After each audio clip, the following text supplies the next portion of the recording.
importante aqui agora é eu colocar para vocês que eu não tô muito entusiasmado com os movimentos do Internacional pensando na temporada de 2026. Não que eu imaginasse ficar super entusiasmado.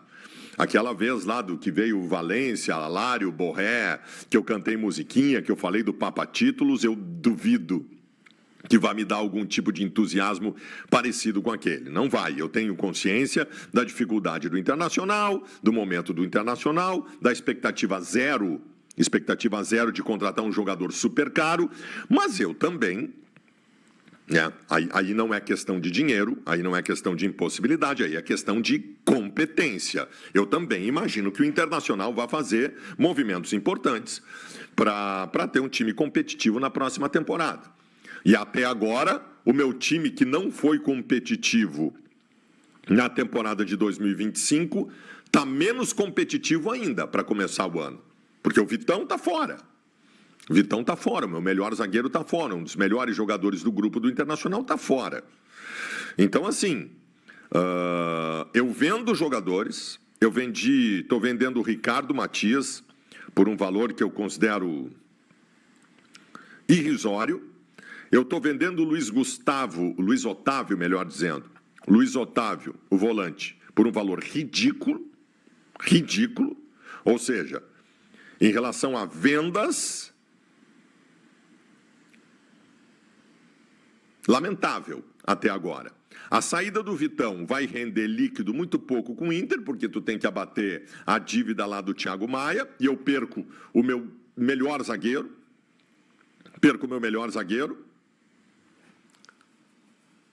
Então, em relação a vendas, eu tenho 3 vendas que não resolvem nada, sendo que pelo menos uma delas me cria um problemaço no time. Em relação a grupo ainda, essa eu gostaria muito de saber de quem é a culpa. Alguém assinou com Bruno Henrique um contrato lá atrás de 2 anos, em que ao final do contrato, se ele atingisse alguns números, e eu imagino que sejam esses números, para o Bruno Henrique ter atingido, jogando o que jogou, teria uma renovação automática.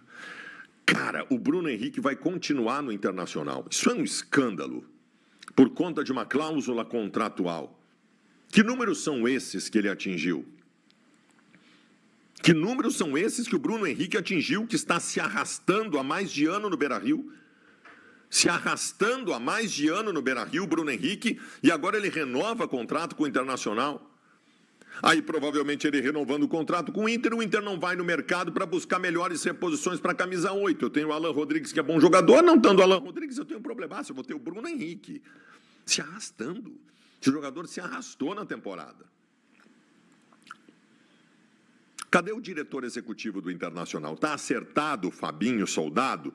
Beleza, ele já está trabalhando, porque ele tem contrato com o Corinthians até o dia 31. Óbvio que ele não está trabalhando, ele pode estar dando algum tipo de palpite, mas eu duvido que esteja fazendo um trabalho efetivo tendo contrato ainda com o Corinthians. Esta tinha que ter sido uma das primeiras contratações. A contratação do diretor executivo tinha que ter vindo, inclusive, antes do treinador. Ah, mas havia dificuldade do acerto com ele. Bom, velho, assim, tu não projeta 2026 dia 10 de dezembro. Tu projeta 2026 em outubro. Por que não tinha coisas alinhavadas nesse sentido? Diretor executivo, tu pode acertar bem antes. Ou tu tinha esperança que o Mazuco ia continuar no Internacional em 2026, sendo que ele fez um trabalho horroroso? Claro que não. Então, gente, eu estou falando de movimentos até agora inexpressivos, no que diz respeito a melhorar o Inter para 2026. No lugar do Vitão, bom, aí um pequeno alento. A gurizada trouxe a informação da possível vinda do Dória, ex-zagueiro do Botafogo, que está no Atlas do México. Eu sempre gostei desse zagueiro. Então, é uma possibilidade. Mas, de novo, os movimentos não serão tão expressivos assim. O Dória é um movimento razoavelmente expressivo, mas aí por uma questão específica, né? A saída do Vitão. Tu não pode substituir o Vitão com uma aposta.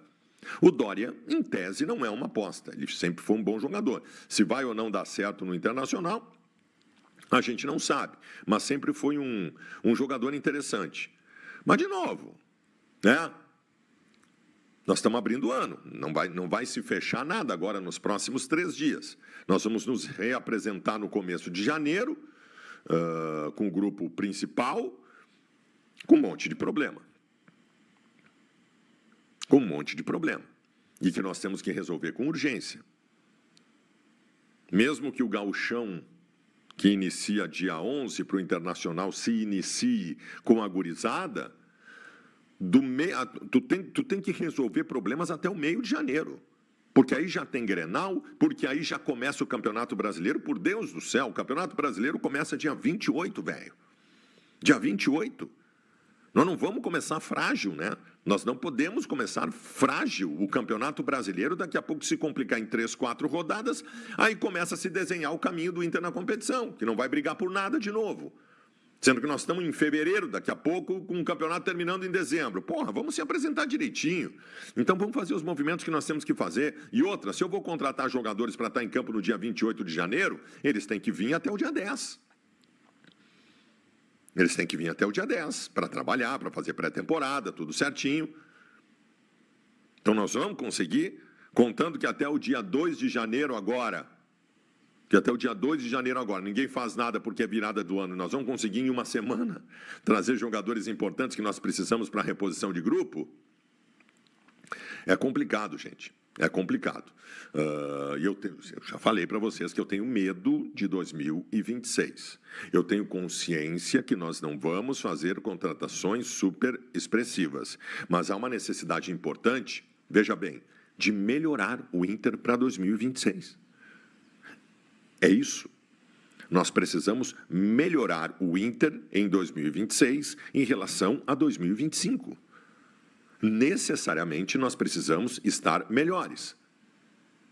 Tá, Baldasso, mas tu não disse que foi muito anímico, tal, beleza, essa é uma parte importantíssima para resolver. Mesmo com o atual grupo, sem reforços, o Internacional teria condições de fazer um 2026 melhor se jogar com vontade, empenhado, coisa que não fez esse ano. Tá bem, mas mesmo assim tem problema. Em 2025 não foi só isso. Em 2025 nós até tivemos um bom time no papel dentro de campo. Mas as reposições, com as janelas terríveis que o Inter fez em 2025, as reposições do Inter eram risíveis. Nós tivemos sérios problemas de grupo, não de time, mas de grupo. E grupo, vocês sabem, né? Sempre vai acabar precisando. Então, nós precisamos melhorar o grupo do Internacional. 3 ou 4, no mínimo, contratações. Agora, com saída, 5 contratações de jogadores interessantes para compor o grupo do Internacional. Eu acho que tu tem que tentar jogador para titularidade também. Vamos lá. Contrata 2 pontas, daqui a pouco briga por posição com o Carboneiro e com o Vitinho. É isso que eu estou imaginando. Nós precisamos estar melhores em qualidade de grupo em 2026. E até agora piorou. Piorou. Porque o Vitão está saindo, porque o Bruno Henrique continuou, e se ele se arrastava em 2025 sendo um veterano, a tendência é que se arraste mais ainda em 2026. Nós não estamos nem perto de estar melhores.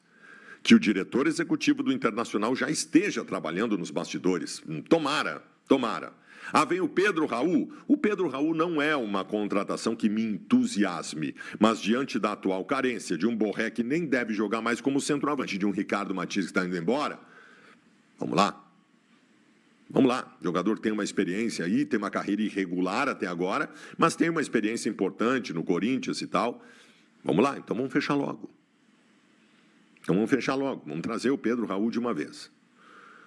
Neste momento, dia 29 de dezembro, ainda sem a virada do ano, eu manifesto para vocês aqui preocupações em relação ao Inter de 2026. Eu estou preocupado. Eu esperava que o dezembro tivesse movimentos melhores. E não teve. Mas vamos ver o que vai acontecer.